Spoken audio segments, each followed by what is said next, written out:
A homeless man from San Francisco who pointed police towards two Orange County fugitives who escaped from jail in January will receive $100,000 as a reward that was set up for their successful capture.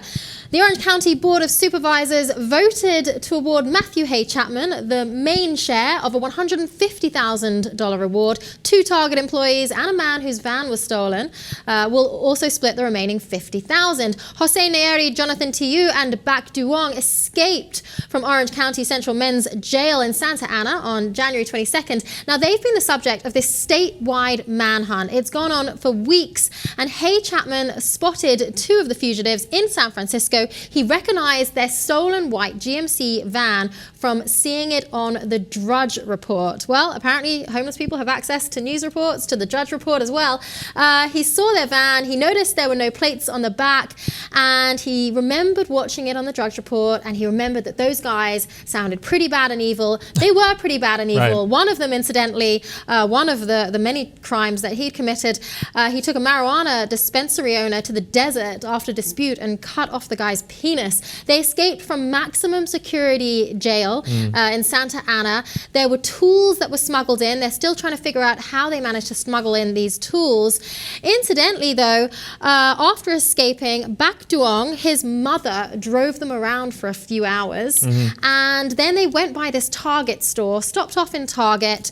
That has led to a couple of workers from Target getting a small portion of the funds, and then they took a cab driver hostage. I'm going to come to more about that in a minute. But first about this homeless man, because obviously it was a great day for him. 100 grand is going to do a lot for his life at the moment. Here's what he had to say about the moment when he realized who these men were. He said, boom, this guy pops out of the van. I'd seen him in the news, actually on the Drudge Report. That's where I saw the photograph of this man. Well, it was a great day for him and a great day for Santa Ana. Yeah, and a nice little plug there for the Drudge Report. I wonder if they'll be after him for their commission on that.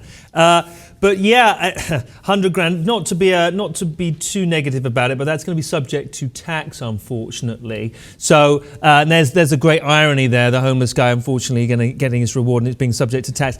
The other guys, the van, it was this famous Craigslist van, right? That they'd gone for a test drive and then just never returned. I think the van owner's got a portion of that too, right? The van owner has a little bit of that money as well, a few $1,000s. But then the guy that they took hostage, he's going to be thinking to himself, what have I got to do to get a piece of this? Because he got taken hostage for 7 days. He spent 7 days with these people at gunpoint. They debated whether or not to kill him or not. They eventually let him go. He presumably gave the police a lot of useful intelligence, a lot of information. He doesn't get a penny.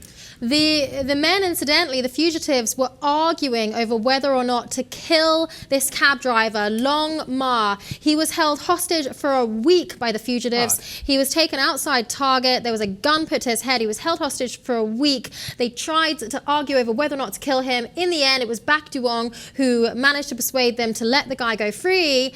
And the guy was no threat to them anyway, because he didn't give the information in that led to the successful capture of these men. Orange County Supervisor Ton Spitzer said he's between a rock and a hard place. He's arguing, he's trying to get this guy some money. Doesn't look like it's going to happen.